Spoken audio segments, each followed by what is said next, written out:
राष्ट्रहित का संदेश, कार्रवाई की ओर देश। क्योंकि प्रधानमंत्री ने जो अपील की है वो राष्ट्रहित से जुड़ी अपील है और इसी अपील को लेकर हमारे साथ जुड़ रहे हैं डॉक्टर अनिल कुमार, प्रोफेसर वाणिज्य विभाग, Delhi school of economics. Doctor Anil Kumar, आपका स्वागत है। प्रोफेसर कुमार, हमारे साथ विजय त्रिवेदी जी भी जुड़े हैं जो वरिष्ठ पत्रकार हैं। आपका भी बहुत बहुत स्वागत करते हैं त्रिवेदी जी। डॉक्टर अनिल कुमार, दरअसल हम इस इकोनॉमी के एस्पेक्ट्स को तो सामने रख पाए हैं, लेकिन एक बड़ा सवाल एक जो हर आम व्यक्ति के जहन में आता है वो ये है कि अगर मैं छोटे छोटे कदम उठा भी लेता हूं तो इसे देश की अर्थव्यवस्था में क्या सुधार हो पाएगा? देखिए, आज जो वेस्ट एशिया क्राइसिस है उसके अगर मैं महत्वपूर्ण दो जो घटक हैं, इंपॉर्टेंट जो घटक हैं, उसमें ऑयल इंपोर्ट है और साथ में गोल्ड का इंपोर्ट है, और तीसरा अगर मैं इसमें मिला दूं तो उसमें ओवरसीज ट्रैवल पे जो होने वाला खर्च है। अब ओवरसीज ट्रैवल कौन करता है? कुछ सरकारी अधिकारी, मिनिस्टर्स और अधिकतर आम जनता काम से, घूमने से, टूरिस्ट पर्पसेस से, उन सब से करती है। दूसरा, गोल्ड का इंपोर्ट अधिकतर आज हमारा देश दुनिया में दूसरा सबसे बड़ा गोल्ड का, सोने का उपभोक्ता है, और वो सारा का सारा सोना बाहर से इंपोर्ट होके आता है। तो प्रधानमंत्री जी ने जो अपील की है वो की है डिस्क्रिशनरी, जो हम गोल्ड खरीदते हैं, चलो जी पैसा है गोल्ड खरीद लेते हैं। आपको ये ध्यान रखना चाहिए, जो हम गोल्ड खरीद रहे हैं उतनी ही विदेशी मुद्रा हमारे देश से बाहर जा रही है। और जो सोना पिछले की खरीदा अगर भी मैं जाता है आंकड़े वो की बात हमारी सेफ करूं, में ही, सरल घर में ही भाषा में बंद भी हो बताया जाता है, आगे कि सर्कुलेट नहीं होता। 2 साल में केवल सोने का इंपोर्ट डबल हो चुका है। तो इस पे अब जैसे क्राइसिस हम सबके मध्य में है, पूरी दुनिया उस क्राइसिस से जूझ रही है, तो हम प्रधानमंत्री जी की अपील कोई खर्चे में कटौती नहीं है। ये अपील है कि अपने खर्चों को समझदारी से आप करो, संतुलित व्यय में रखो, और जो अपनी हैबिट्स हैं वो ऐसी हो कि इस समय के अनुरूप सस्टेनेबल हो। ये तो मैंने गोल्ड की बात की। अब जो फॉरेन ट्रैवल्स है, काफी लोग, हम ही लोग, हमारे देश के लोग बाहर ट्रैवल पर जाते हैं। गर्मी की छुट्टी आने वाली है, उसमें ओवरसीज ट्रैवल और टूरिज्म भी बढ़ जाता है। तो अब ऐसे में जब संकट हमारे द्वार पर खड़ा है तो क्या जरूरत है फॉरेन ट्रैवल जाने की? हम उसको मतलब रोक सकते प्रोफेसर हैं, कुमार, जिस पोस्टपोन तरीके कर से सकते घर हैं। को अगर सही ढंग से चलाना है तो घर के सभी सदस्यों को उसमें योगदान देना होता है, इसी तरीके से अगर देश के सामने आज एक हालत, एक सिचुएशन है तो उसमें भी देशवासियों को ही मिलकर सहयोग करना होगा। लेकिन विजय बिल्कुल त्रिवेदी ममता जी, जी, बिल्कुल। ये जो अपील की गई है, मैं आपके पास वापस आऊंगी प्रोफेसर साहब, लेकिन विजय जी, जो ये अपील की है पीएम ने, हम ये दृश्य भी दिखा रहे हैं कि काफिले में मात्र 2 ही गाड़ियां प्रधानमंत्री के काफिले में दिख रही हैं इस वक्त।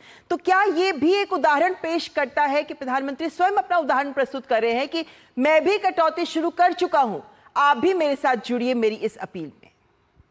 ममता जी, एक तो मैं पहले बधाई देना चाहता हूँ प्रधानमंत्री जी की बात पर आता हूँ मैं, कि आपने जिस तरह से इस पूरे इशू को बहुत एलाबोरेट तरीके से समझाया है, मेरे ख्याल से उससे लोगों को समझ में आएगा कि इस अपील की जरूरत क्या है और मायने क्या है। अब बात करते हैं प्रधानमंत्री जी की। अक्सर लोग कहते हैं कि भाई भाषण तो सब लोग देते, पर उपदेश कुशल बहुतेरे। विजय त्रिवेदी बोलते कि ये कर लीजिए, वो कर लीजिए, लेकिन जब आप खुद कर रहे हैं, और प्रधानमंत्री की सुरक्षा वैसे तो मैं बहुत बड़ा मामला मानता हूं, उनकी गाड़ियां 10 भी होती तो भी मैं उसको उस तरह से नहीं देखता, लेकिन वो एक मैसेज देने के लिए कि यदि वो खुद गाड़ी कम कर सकते हैं तो फिर और लोगों को उस पर आगे आना चाहिए। ये अपने आप में मैसेज होता है जो सब लोगों तक पहुंच जाता है, डाउन द लाइन जिसे कहते हैं, या परकोलेट आप कर सकते हैं। प्रधानमंत्री जब खुद अपनी गाड़ियां कम कर सकते हैं तो वो एक मैसेज दे रहे हैं कि आपको वहां पर जाना है। इसका मतलब यह है कि कम से कम जो सरकारों में बैठे हुए हैं, मुख्यमंत्री हैं, मंत्री हैं, वो लगातार इस पर कुछ काम करेंगे और कटौती करेंगे। और ये मसला भारतीय जनता पार्टी के मंत्रियों का, भारतीय जनता पार्टी के मुख्यमंत्रियों का ही नहीं है, ये पूरे राष्ट्र का है। इसको भी समझने की जरूरत है कि ये हो कि अब प्रधानमंत्री जी ने 2 गाड़ियां ले ली तो केवल बीजेपी के मुख्यमंत्री करेंगे, ऐसा नहीं है। इसको सब लोगों को अपनाना चाहिए। और आपने एक लाइन बहुत अच्छी कही कि घर में कोई संकट आता है तो घर के सब लोग मिलकर करेंगे ना, केवल ममता जी अकेले एक कप चाय कम कर देंगे उससे काम नहीं होगा, तो सब लोगों को करना चाहिए। इसमें एक शब्द, एक लाइन और मैं जोड़ देता हूं कि खासतौर से गोल्ड और फॉरेन ट्रेवल्स, ये दोनों जो खर्चे हैं हमारे, जो गोल्ड जो है हमारा नंबर 2 का बिल है फॉरेन रिजर्व में, मतलब यदि पैसा खर्च किया जाता है विदेश का, इंपोर्ट का, तो वो फॉरेन पेट्रोल के बाद, या मतलब ऑयल के बाद गोल्ड है। लेकिन गोल्ड और फॉरेन ट्रेवल दोनों अनप्रोडक्टिव है।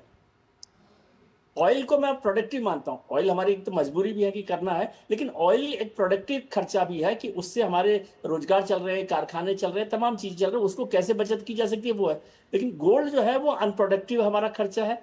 और ऐसी फॉरेन ट्रेवल जब संकट हो तो कम से कम उस पैसे को बचाया जा सकता है। तो इन दो विषय पर तो मेरे ख्याल से खास तौर से हमारे जो लोग हैं उनको ध्यान यानी देना। एक सोच है जिसे आत्मसात किया जाना बहुत जरूरी है, और इसके महत्व को समझेंगे तो ही हम इस पर आगे कदम बढ़ा पाएंगे। प्रोफेसर साहब, ये जो पूरे हालात है इसमें एक बड़ा संदेश, मैंने पहले भी कहा कि हमें अपना आयात कम करना है और निर्यात बढ़ाना है। अगर हम प्रधानमंत्री की 7 अपीलें भी देखते हैं तो हम उसमें पाते हैं कि यही एक लक्ष्य सामने नजर आता है कि आप अपने स्वदेशी उत्पाद भी अधिक खरीदें। लेकिन जैसा जियोपॉलिटिकल सिचुएशन बनी हुई है उसके मद्देनजर ये कितनी बड़ी चुनौती है कि हम अपना आयात कम भी कर लें लेकिन निर्यात बढ़ाना भी एक महत्वपूर्ण पहलू है।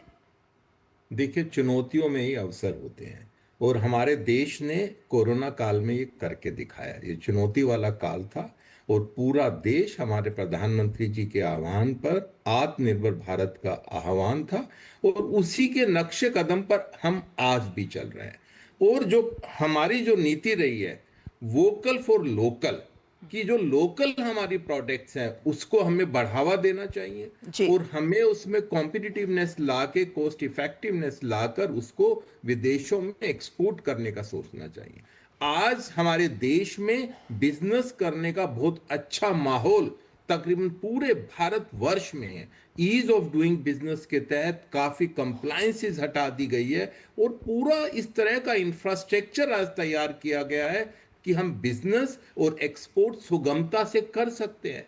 तो क्यों ना जो हम इंपोर्टेड गुड्स के ऊपर हमारी निर्भरता रहती थी, क्यों ना हम उस निर्भरता को कम करके अपने देश में बनी हुई प्रोडक्ट्स को बढ़ावा दें और अपने देश की बनी हुई प्रोडक्ट को एक विश्व स्तर का बनाने की कोशिश करें। सरकार इस दिशा में कार्यरत है। ये सब व्यापार बंधुओं को और जितने हमारी इंडस्ट्री के लोग जुड़े हुए हैं और जो तमाम जनता को भी एक तरह की अपील है कि वो लोकल मेड गुड्स को अगर बढ़ावा देंगी तो उससे न केवल इंपोर्ट बिल कम होगा बल्कि ये राष्ट्र हित में एक बहुत अच्छा सबका लेकिन कदम प्रोफेसर भी। साहब, जैसे हम जानते हैं कि बहुत सारी मुश्किलें हैं सामने, लेकिन उस सब के मद्देनजर लोगों से उम्मीद है कि लोग इस दिशा में कदम उठाएंगे।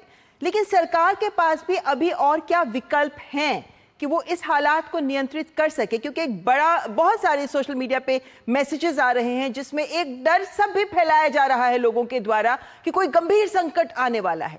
सरकार के पास भी तो विकल्प होंगे, जैसे टैरिफ बढ़ाना इत्यादि। संकट का कोई विषय नहीं है।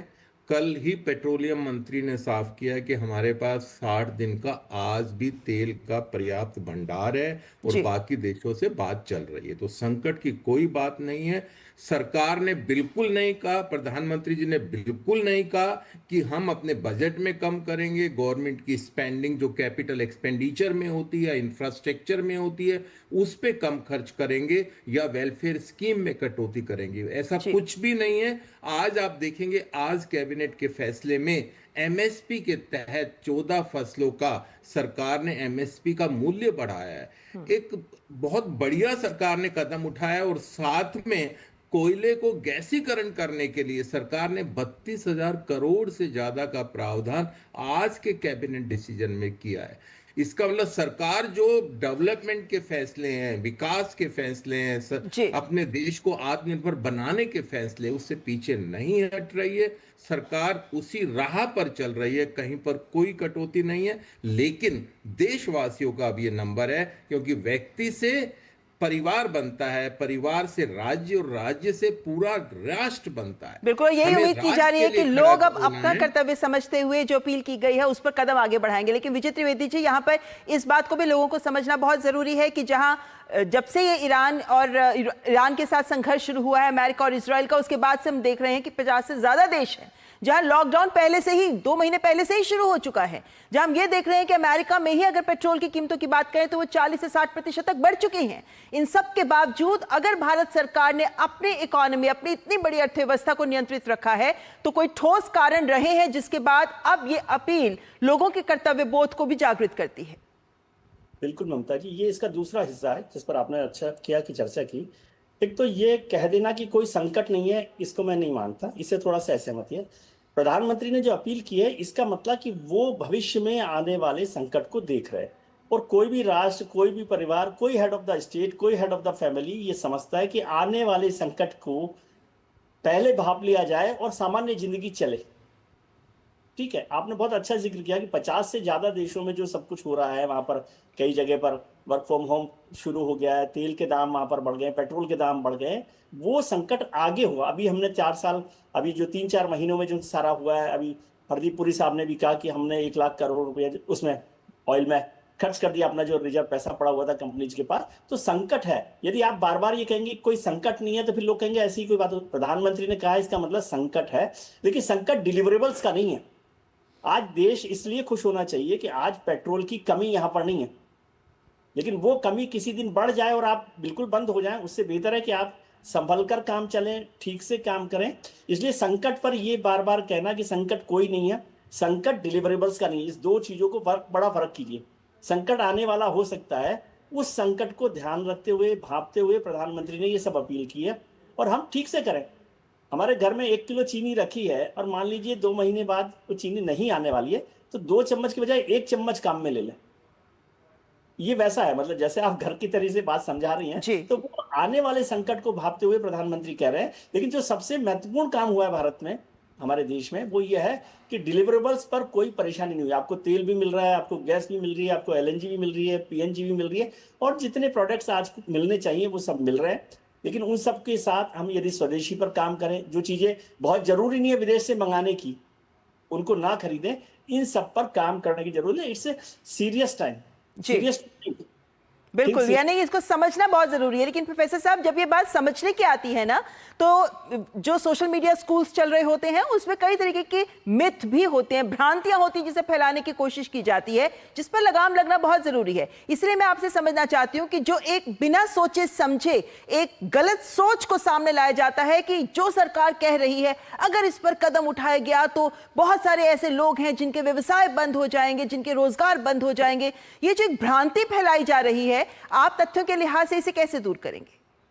देखिए, अपोजिशन वालों का या जो इस तरह के एलिमेंट्स हैं उनका काम भ्रांति फैलाने का है।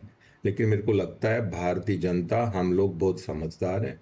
2 महीने से बराबर इस तरह की खबरें मीडिया में, सोशल मीडिया में या इस तरह की वीडियोस प्ले हो रही है, लेकिन सरकार लोगों ने उसके ऊपर कतई भरोसा नहीं किया। कहीं पर किसी चीज की कोई किल्लत नहीं है, कहीं पर कोई लाइन नहीं है, कहीं पर कोई डर की वजह से कोई माहौल नहीं पैदा हुआ कि हम पता नहीं आने वाले दिनों में पेट्रोल डीजल मिलेगा कि नहीं मिलेगा, हम इसको एक स्टोर करके रख लें, आने वाले दिनों में पता नहीं आवश्यक वस्तुएं मिलेगी या नहीं मिलेगी। डर तो ये भी फैला रहे हैं कि आने वाले दिनों में अन्न की भी कमी हो जाएगी। कहाँ से कमी हो जाएगी? आज हमारा देश पूरा जो अन्न है केवल प्रोडक्ट करता है अपनी जनता के लिए, बल्कि काफी सरप्लस भी पैदा कर रहा है। और 80 करोड़ लोगों को आज भी मुफ्त में खाना दिया जा रहा है, जो कि स्कीम 8 साल से दुनिया की सबसे बड़ी स्कीम है। वो निरंतर चल रही है, कहीं कोई कटौती नहीं है उसके अंदर। तो मेरे को लगता है कि उस केस में, उस दिशा में आपके चैनल का, दूसरे चैनल का एक दायित्व बन जाता है कि जो इस तरह की जो घबराने वाली या गलत जो खबरें या सोशल मीडिया में चल रही हैं, उससे पब्लिक को सावधान करें। और पब्लिक को भी समझना चाहिए कि उनके ऊपर कतई विश्वास ना कर जो हमारे देश के प्रधानमंत्री, हमारे देश के शीर्ष नेता जो कह रहे हैं, वो कोई दुष्प्रचार नहीं करेंगे। यानी यहाँ पे सरकार की मंशा को समझना बहुत जरूरी है कि अभी तक भी हालात नियंत्रित रखे हैं, आगे भी हालात सही रहेंगे, लेकिन जो कदम वक्त पर उठा लेने चाहिए उनको उठाने की ही अपील यहाँ पर की जा रही है। उम्मीद करते हैं कि पूरा देश इसमें सहयोग करेगा और आगे कदम बढ़ाएगा। फिलहाल दोनों मेहमानों का बहुत बहुत धन्यवाद इस चर्चा में हमारे साथ जुड़ने के लिए। और न्यूज़ नाइट में यहाँ रुकेंगे एक ब्रेक के लिए, आप बने रहें हमारे साथ।